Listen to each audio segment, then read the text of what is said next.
Friends, అందరికీ నమస్కారం. Welcome to Mantena Realty. ఈరోజు టాపిక్ ఏంటి అంటే, ఎవరైనా ఒక ప్రాపర్టీ కొనే ముందు చాలామంది చేస్తున్న మిస్టేక్స్ ఏంటి, అసలు ప్రాపర్టీ కొనే ముందు తీసుకోవాల్సిన జాగ్రత్తలు ఏంటి, ఈ వీడియోలో చాలా క్లియర్ కట్గా ఎక్స్ప్లెయిన్ చేద్దాం అనుకుంటున్నానండి. మీరు ఈ వీడియో స్కిప్ చేయకుండా మొత్తం చూసినట్లయితే మీకు క్లారిటీ వస్తుంది. మీరు ఎప్పుడైనా ఒక ప్రాపర్టీ కొనే ముందు మీ బడ్జెట్ని పర్ఫెక్ట్గా ప్లాన్ చేసుకొని ఏ హైవేలో ఇన్వెస్ట్మెంట్ చేద్దాం, ఆ హైవేలో ఏ ఏరియాని సెలెక్ట్ చేసుకుందాం అన్న విషయం చాలా క్లియర్ కట్గా ప్లాన్ చేసుకోవాలి. ఫర్ ఎగ్జాంపుల్, మీరు ఒక హెచ్ఎండిఏ లేఅవుట్లో ఇన్వెస్ట్మెంట్ చేద్దాం అనుకుంటున్నారు. First of all 2031 HMDA master plan ఏదైతే ఉందో దాని గురించి ఖచ్చితంగా తెలుసుకోవాలండి. ఎందుకు తెలుసుకోవాలి అంటున్నానంటే, ఈ హెచ్ఎండిఏ మాస్టర్ ప్లాన్ ఏదైతే ఉందో 2031, ఇందులో టోటల్గా 12 జోన్లు ఉంటాయి. ఈ 12 జోన్లో రెసిడెన్షియల్ జోన్ అని చెప్పి ఒక జోన్ ఉంటుంది. ఆ జోన్లో మాత్రమే ఇన్వెస్ట్మెంట్ చేసుకోవాలి. పొరపాటున మీరు వేరే జోన్లో ఇన్వెస్ట్మెంట్ చేశారు అనుకుంటే మాత్రం ఫ్యూచర్లో మీకు అవసరం ఉన్నప్పుడు మీ ప్రాపర్టీ సేల్ చేద్దాము అనుకుంటే ఎవరు కొనలేని పరిస్థితిని మీరు ఎట్టి పరిస్థితుల్లో తెచ్చుకోవద్దు. మరి 2031 హెచ్ఎండిఏ మాస్టర్ ప్లాన్ గురించి మనం ఎలా తెలుసుకోవాలి, అందులో ఏది రెసిడెన్షియల్ జోను అని చెప్పి మనకి ఎలా తెలుస్తుంది, ఒక్కసారి చూద్దాం. ఫర్ ఎగ్జాంపుల్, నేను సంగారెడ్డి మాస్టర్ ప్లాన్ ఏదైతే ఉందో ఆ మాస్టర్ ప్లాన్ తీసుకుంటున్నానండి.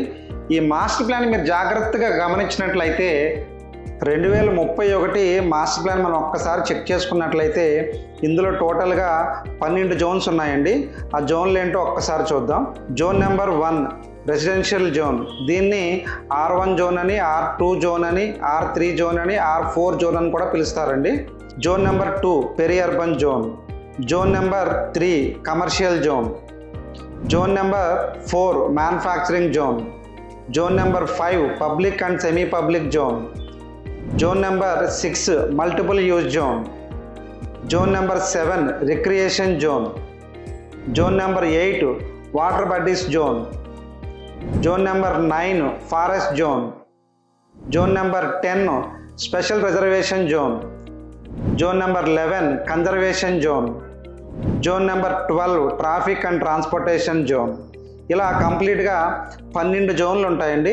కానీ ఈ అన్ని జోన్స్ కూడా రెసిడెన్షియల్గా మనకు పనికిరావు. ఓన్లీ ఒకే ఒక జోన్ మాత్రమే మనకి రెసిడెన్షియల్గా పనికి వస్తుంది. అవే మనకి R1, R2, R3, R4 జోన్లు మాత్రమే రెసిడెన్షియల్గా పనికి వస్తాయి. దీనితో పాటు మల్టిపుల్ యూజ్ జోన్ కూడా మనం రెసిడెన్షియల్గా యూజ్ చేసుకోవచ్చు.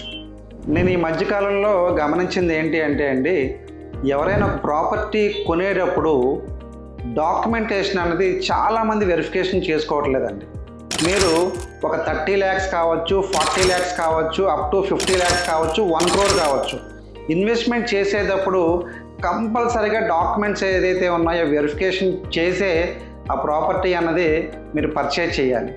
యాక్చువల్గా ఎటువంటి ప్రాబ్లమ్స్ లేకపోతే వెల్ అండ్ గుడ్, ఎవరికి ఎటువంటి ఇబ్బందులు ఉండవండి. ఇన్ కేస్ ఏదైనా ప్రాబ్లం వచ్చింది అంటే అప్పుడు మీరు చెప్పే మాటలు ఏంటో తెలుసా, మా కమ్యూనిటీలోనే ఉంటారండి, వాళ్ళు చెప్పారు, మేము ఇన్వెస్ట్మెంట్ చేసాం. లేదా మా ఆఫీస్లో మా కొలీగ్ తీసుకున్నాడు, ఆ పక్క ప్లాట్ అవైలబిలిటీ ఉంది అంటే మేము అప్పుడు ఇన్వెస్ట్మెంట్ చేసాం. లేదా మా బ్రదర్ తీసుకున్నాడు, సో ఆటోమేటిక్గా మేము కూడా వెళ్ళి ఇన్వెస్ట్మెంట్ చేసాం. ఇలా రకరకాల కారణాలు చెప్తారు. బట్ మీకు ఫైనల్గా చెప్పేది ఏంటి అంటే, మీరు ఎక్కడ ఇన్వెస్ట్మెంట్ చేసినా మీరు రూపాయి కష్టపడి సంపాదించిన డబ్బుని ఇన్వెస్ట్మెంట్ చేసేటప్పుడు డెఫినెట్గా డాక్యుమెంట్స్ వెరిఫికేషన్ చేసి ఇన్వెస్ట్మెంట్ చేసుకోండి. అసలు ఒక ప్రాపర్టీ కొనే ముందు, అది ఇండివిజువల్ ప్లాట్ కావచ్చు, ఒక లేఅవుట్లో ప్లాట్ కావచ్చు, మీరు ఇన్వెస్ట్మెంట్ చేసే ముందు మీరు ముందుగా చూసుకోవాల్సిన డాక్యుమెంట్స్ ఏంటి, జాగ్రత్తలు ఏంటి, ఒక్కసారి చూద్దాం. ముందుగా చెక్ చేసుకోవాల్సిన ఏంటి అంటే సేల్ డీడ్ వెరిఫికేషన్ అండి. ఈ సేల్ డీడ్ ఏదైతే ఉందో అసలు ఈ ప్రాపర్టీ ఎవరి పేరు మీద ఉంది, ఎవరి పేరు మీద ఉందో క్లియర్ కట్గా చెక్ చేసుకోవాలి. వాళ్ళతో మాత్రమే మనం సంప్రదింపులు చేయాలి, లావాదేవీలు కూడా వాళ్ళతోనే జరుపుకోవాలి. 2 లింక్ డాక్యుమెంట్స్. మీ ప్రాపర్టీ ఏదైతే ఉందో ఈ ప్రాపర్టీ ప్రీవియస్గా ఎవరెవరి చేతులు మారాయి, గత 20 నుంచి 30 సంవత్సరాల యొక్క లింక్ డాక్యుమెంట్స్ ఏదైతే ఉన్నాయో ఇవి ఖచ్చితంగా చూసుకోవాలండి ప్రాపర్టీ కొనే ముందు. 3 ఎన్కంబరెన్స్ సర్టిఫికేట్, దీన్నే ఈసీ అని కూడా అంటారండి. మీరు కొనాలనుకుంటున్న ప్రాపర్టీ అసలు ఎవరి పేరు మీద ఉందో ఇందులో చాలా క్లియర్ కట్గా మనం తెలుసుకోవచ్చు. 4 హెచ్ఎండిఏ కానీ డిటిసిపి కానీ లేఅవుట్లో మీరు ఇన్వెస్ట్మెంట్ చేయాలనుకుంటే వాటికి ఎల్పి నెంబర్లు వచ్చినాయో లేదో చెక్ చేసుకోవాలి. 5 రేరా అప్రూవ్డ్, మీరు ఇండివిజువల్ ప్లాట్ కొనుక్కున్నా ఒక లేఅవుట్లో ప్లాట్ కొనుక్కున్నా కానీ ఆ పర్టిక్యులర్ లేఅవుట్కి రేరా అప్రూవల్ ఉందో లేదో చెక్ చేసుకోవాలి. 6 ప్రొహిబిటెడ్ ల్యాండ్స్, మీరు ఇండివిజువల్ ప్లాట్ కొనుక్కున్నా ఒక లేఅవుట్లో ప్లాట్ కొనుక్కున్నా దాని యొక్క సర్వే నెంబర్ ఏదైతే ఉందో అందులో కోర్టు కేసు ఏదైనా ఉందా లేదా చెక్ చేసుకోవాలి. కోర్టు కేసు ఏదైనా ఉంటే కనుక ఆ పర్టిక్యులర్ సర్వే నెంబరు ప్రొహిబిటెడ్ ల్యాండ్లో చూపిస్తుంది. 7 కన్వర్షన్ సర్టిఫికేటు, ఈ కన్వర్షన్ సర్టిఫికేట్ అంటే ఏంటి అంటే అగ్రికల్చర్ ల్యాండ్ ఏదైతే ఉందో ఆ ల్యాండ్ని రెసిడెన్షియల్ ల్యాండ్గా మార్చే సర్టిఫికేటే conversion certificate. 8 FTL and buffer zone, FTL అంటే ఫుల్ ట్యాంక్ లెవెల్. సో దీనికి దగ్గరలో అంటే మీరు కొనాలనుకుంటున్న ప్రాపర్టీకి దగ్గరలో చెరువులు కానీ నాలాలు కానీ ఉన్నాయో లేదో చెక్ చేసుకోవాలి.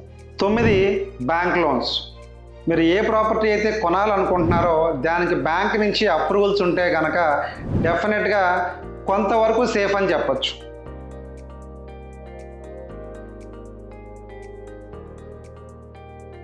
చూసారు కదా ఫ్రెండ్స్, ఈ వీడియో మొత్తం మీరు చూసినట్లయితే ఇప్పటికే మీకు ఒపీనియన్ వచ్చి ఉండాలి. మీరు ఎక్కడ ఏ ప్రాపర్టీ కొనాలనుకున్నా కానీ డెఫినెట్గా దాని యొక్క డాక్యుమెంట్స్ 1కి 2 సార్లు చెక్ చేసుకొని తగిన జాగ్రత్తలు తీసుకోండి.